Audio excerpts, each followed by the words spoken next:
Hello and good morning everyone. আমি চলে এসেছি রান্নার ভিডিও নিয়ে। হ্যাঁ, আমার চ্যানেলের প্রথমবার আমি রান্নার ভিডিও নিয়ে এসেছি।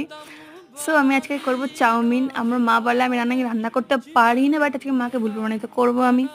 সো ফার্স্টে আমি ভেজিটেবলগুলো ভালো করে কেটে নিয়েছি, তারপরে জলের মধ্যে চাউমিনটাকে দিয়ে ওর মধ্যে একটু আমি ভিনিগার, সল্ট আর একটু সাদা তেল দিয়ে দিই, সেদ্ধ করে নিই। সেদ্ধ করা হয়ে গেলে আমি red chilli sauce, green chilli sauce আর সোয়া সস আর টমেটো সসটা একটু ভালো করে মিক্স করে নিই। কড়াইয়ের মধ্যে তেল দিয়ে আমি গাজর, ক্যাপসিকাম আর পেঁয়াজ দিয়ে দিই। তারপরে আমি যেহেতু একটু ল্যাথখর, আমি রসুন কাটতে একদমই পছন্দ করি না, রসুন আদার পেস্ট দিয়ে দিই ওর মধ্যে।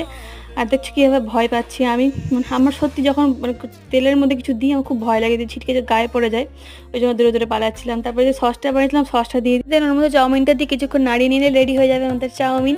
খেতে খুব সুন্দর হয়েছিল। তোমার যদি এরকম ভিডিও চাও আমাকে অবশ্যই জানিও।